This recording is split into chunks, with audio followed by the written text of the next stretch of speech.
Hello everyone and welcome to mentor plus. इस video में मैं आपसे चर्चा करूंगा कि 2021 में जो नीट यूजी का एग्ज़ाम हुआ है उसमें किस स्टेट का कितना परसेंट क्वालिफाइंग रहा, कितने कैंडिडेट्स अपीयर हुए और कितने क्वालिफाई हुए और उसका परसेंटेज क्या है उससे ये पता चलता है। और दूसरी बात कि 1 से लेकर के 10,000 तक के बीच में, 1 से लेकर के 50,000 तक के बीच में और 1 से लेकर के 1 लाख तक के बीच में कितने कैंडिडेट्स हैं, जिससे पता चलता है कि कौन कौन से स्टेट हाई मेरिट के हैं।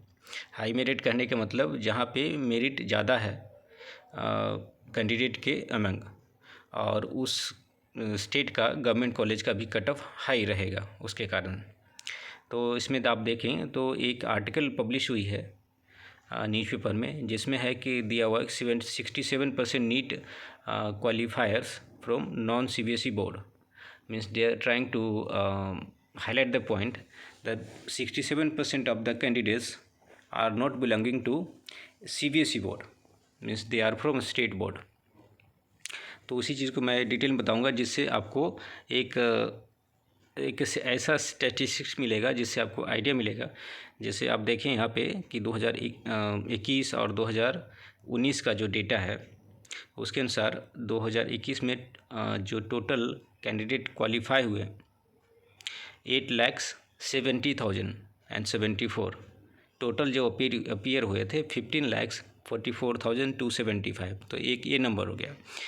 अब 1 से लेकर के 10,000 के बीच में कितने कैंडिडेट्स हैं किस स्टेट में, उससे पता चलेगा कि किस स्टेट की कितनी मेरिट है और वहाँ पे कट ऑफ कितनी हाई जाएगी। तो पहली बात परसेंटेज देख लें तो 56% परसेंटेज है क्वालिफाइंग का। टोटल कैंडिडेट जितना अपीयर हुए हैं उसमें से 56% क्वालिफाई करते हैं, मतलब हर एक दो पे एक से ज़्यादा कैंडिडेट क्वालिफाई कर रहे हैं। अब आते हैं इसी चीज़ को देखते हैं। यहाँ पे बिहार स्टेट में टोटल 87,921 कैंडिडेट्स अपीयर हुए and 48,400 were able to qualify.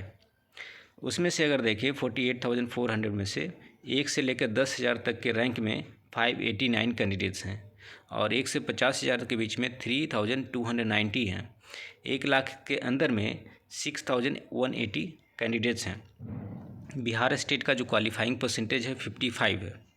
सबसे अच्छा जो क्वालिफाइंग परसेंटेज है वो राजस्थान स्टेट का है, और राजस्थान स्टेट बहुत ही हाई मेरिट स्टेट कहलाता है, जहाँ पे मेरिटोरियस कैंडिडेट की संख्या ज़्यादा होती है। जैसे आप देखें 1 से लेकर के 10,000 के बीच में तो बिहार स्टेट में 589 कैंडिडेट्स हैं, कर्नाटका में 436, केरला में मेरिट हाई है 693, महाराष्ट्र में 714 कैंडिडेट्स हैं। रीजन की यहाँ पे जो कैंडिडेट अपीयर होते हैं उनकी संख्या भी बहुत ज़्यादा है। आप देखेंगे बिहार से तो 2 गुना से भी ज़्यादा है, केरला से भी डबल है। और कैंडिडेट जो क्वालिफाई हुए हैं वो 95,000 है, लेकिन 95,000 कैंडिडेट्स में 714 ही हैं जिनका रैंक 10,000 के नीचे है। तमिलनाडु स्टेट में 58,922 कैंडिडेट्स क्वालिफाई होते हैं, जिसमें से only 513 candidates are under 10,000 rank. West Bengal में there are 42,563 candidates who qualified, and out of them 508 are those whose rank is under 10,000। आप इसमें अचानक से देखेंगे 2,000 के आसपास कैंडिडेट हैं जो अकेले राजस्थान से हैं 10,000 कैंडिडेट्स में। तो उनको मेरिट तो बहुत हाई हो गया, और उस स्टेट में जो कंपटीशन होगी गवर्नमेंट सीट के लिए उसमें मेरिट हाई होने के कारण कट ऑफ हाई चला जाएगा। राजस्थान में ऐसा क्यों होता है? राजस्थान में कोचिंग इंस्टीट्यूट्स की संख्या बहुत अधिक है। जो कैंडिडेट्स वहाँ पे जाते हैं 12th भी वहीं से कर लेते हैं, और वो उस स्टेट के लिए उनका होम स्टेट कहलाता है। तो आप 12th वहाँ से किए, वहाँ से आप रजिस्ट्रेशन फॉर्म भरेंगे तो वो आपका होम स्टेट है, तो वहाँ का मेरिट तो हाई होना ही है। राजस्थान की देखें तो आउट ऑफ 50,000 में जो फर्स्ट से लेकर 50,000 है उसमें से 8,422 और 1 लाख के अंदर 14,484 कैंडिडेट्स हैं, और इसका जो परसेंटेज है क्वालिफाइंग का वो 66+ है।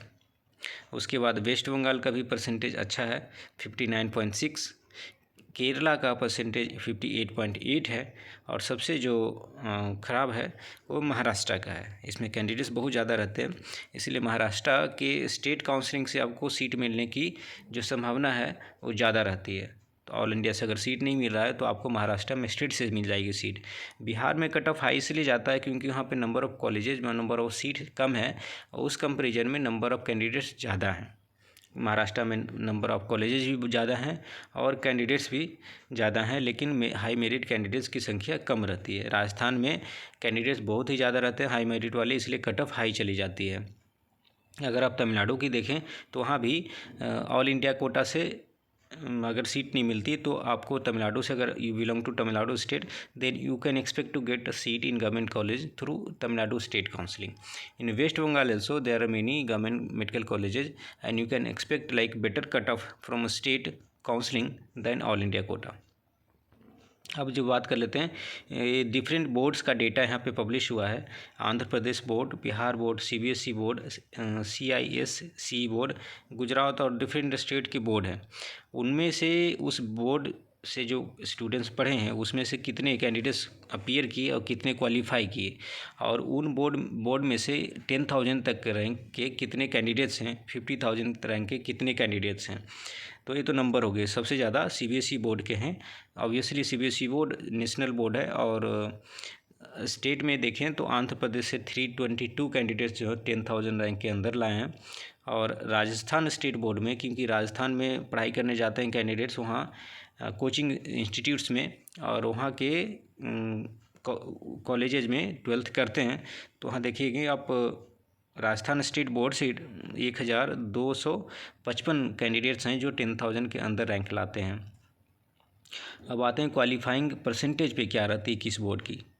तो जो सबसे अच्छी क्वालिफाइंग परसेंटेज है वो है आपकी CISC बोर्ड की, CBSE बोर्ड की, उसके बाद CISC बोर्ड की। उसके बाद आप देखें तो सबसे पुअर परसेंटेज किसकी रहती है, उत्तर प्रदेश बोर्ड की 37.1%, और बिहार बोर्ड की भी जो क्वालिफाइंग परसेंटेज है 44.8 ही है। एंड केरला बोर्ड की भी कम है। तो अच्छे आंध्र प्रदेश बोर्ड का क्वालिफाइंग परसेंटेज अच्छा रहता है। एंड तेलंगाना बोर्ड का भी 63.1 है। तो इसमें कैंडिडेट्स ज़्यादा अपीयर होते हैं। महाराष्ट्र बोर्ड में आप देख रहे हैं 1,97,000 अप्रोक्स 2 लाख के आसपास, जिसमें 87,760 क्वालिफाई करते हैं और इसका क्वालिफाइंग परसेंटेज है 44.4। तो इस डेटा से पता चलता है कि किस बोर्ड के कैंडिडेट्स कितने मेरिटोरियस होते हैं। जिस बोर्ड के कैंडिडेट्स का क्वालिफाइंग परसेंटेज हाई है, जैसे CBSE बोर्ड का, तो CBSE बोर्ड के कैंडिडेट ज़्यादा मेरिटोरियस होते हैं। यही डिफाइन करता है और ये डेटा कलेक्ट करने का उनका पर्पस भी ही है। अगर आप देखें तो उत्तर प्रदेश बोर्ड का जो परसेंटेज है क्वालिफाइंग वो सबसे कम है 37%, 40 से भी कम है। तो उसके कैंडिडेट्स ज़्यादा मेरिटोरियस नहीं होते हैं, और इसलिए अगर उत्तर प्रदेश काउंसलिंग में आप पार्टिसिपेट करते हैं, उत्तर प्रदेश से आपने 12 किया है, तो आपको बेनिफिट मिलेगा कट ऑफ में। लेकिन उत्तर प्रदेश की भी कट ऑफ हाई जाती है, रीजन बिंग कि वहाँ पे जितने कैंडिडेट्स हैं उस कंपेरिजन में उतने कॉलेजेस, उतने सीट नहीं मिल पाते हैं। डिमांड ज़्यादा है लेकिन सप्लाई कम है। तो एक बहुत ही अच्छा आपके लिए एक कट ऑफ कहाँ पे जाएगा, कौन सा मेरिट हाई मेरिट स्टेट है, कौन सा लो मेरिट स्टेट है, इसकी मैं एक सेपरेट वीडियो ही बनाऊंगा जिसमें मैं कवर करूंगा सभी स्टेट को। ये तो एक डेटा हुई जो कि इस ईयर के एग्जामिनेशन और रिकॉर्ड्स के बेसिस पे है, but I will cover in a separate video which are the low merit states and which are the high merit states and where you have the benefit और kind of like positive edge over all India quota when you go for state counseling process, and which are the states where you can find semi government seats. Semi government seat का क्या concept है वो भी explain करूँगा। अभी मैं बता देता हूँ, सेमी गवर्नमेंट सीट जो होती है प्राइवेट कॉलेज में गवर्नमेंट सीट को बोलते हैं, उसकी फ़ी कम रहती है। लेकिन सेमी गवर्नमेंट सीट के लिए कौन से कैंडिडेट्स एलिजिबल रहते हैं, आप सेमी गवर्नमेंट सीट अपने होम स्टेट के काउंसलिंग के थ्रू ले सकते हैं। जब आप ऑल इंडिया की काउंसलिंग करते हैं तो उसमें डीम्ड यूनिवर्सिटी की एक मैनेजमेंट फ़ी रहती है, एक मैनेजमेंट सीट रहती है और एक NRI। उसमें सेमी गवर्नमेंट का कॉन्सेप्ट नहीं है। सेमी गवर्नमेंट आपको गुजरात स्टेट है, तो आप गुजरात से ही 12th किए हैं तो आप वहाँ पे एलिजिबल हैं। महाराष्ट्र स्टेट से जहाँ पे सेमी गवर्नमेंट सीट है, राजस्थान स्टेट में सेमी गवर्नमेंट सीट है, वेस्ट बंगाल में सेमी गवर्नमेंट सीट है, तो इस तरह करके हिमाचल प्रदेश में आपका सेमी गवर्नमेंट सीट है। तो आपने जहाँ से 12th किया है और जो आपका होम स्टेट है वहीं से आप सेमी गवर्नमेंट सीट में एडमिशन ले सकते हैं। तो इस वीडियो के साथ मैं इसको यहीं पे क्लोज करूँगा and we will meet again. And in case you want to avail our paid service, तो आपको डिस्क्रिप्शन में एक नंबर मिलेगा, उस नंबर पे आप कॉल कर सकते हैं। डिस्क्रिप्शन में आप बहुत सारे दो तीन ई बुक्स हैं, जिस ई बुक्स को आप डाउनलोड कर सकते हैं। उससे आपको पिछले साल का seat matrix, cut off score, fee structure, government seat, private seat, government colleges के seat, BDS, all India quota, DNB, deemed university, सारे के डिटेल्स आपको मिलेंगे ताकि आप एनालिसिस करके काउंसलिंग कर सकें। अदरवाइज अगर आप चाहते हैं कि सबसे अच्छी सीट कैसे मिले, आपको काउंसलिंग प्रोसेस का उतना ज़्यादा आइडिया नहीं, क्योंकि आपने जस्ट 12 पास करके नीट का एग्ज़ाम दिया है और अब चाहते हैं कि फ्लॉलेस काउंसलिंग करने के लिए जिसमें कोई भी तरह का प्रॉब्लम ना हो, ना तो मिस्टेक हो, तो उसके लिए हमारा पेड काउंसलिंग गाइडेंस ले सकते हैं। और उसमें आपको एक्सपर्ट टीम के द्वारा जब तक आपको सीट नहीं अलॉट हो जाती है तब तक आपको काउंसलिंग में गाइड किया जाता है। आपसे यूजर नेम पासवर्ड नहीं मांगा जाता है, क्योंकि वो आपकी प्रॉपर्टी है और आपके पास ही रहनी चाहिए। कैसे आपको सीट मिलेगी, किस तरह से चॉइस फिलिंग करनी होती है, वो बहुत ही इंपॉर्टेंट एस्पेक्ट होता है, उसे आपको बताया जाता है। So that's it from my side in this video and you have any question you can call us, okay, and we will meet again with some other topic, okay. So thanks for watching and have a great day.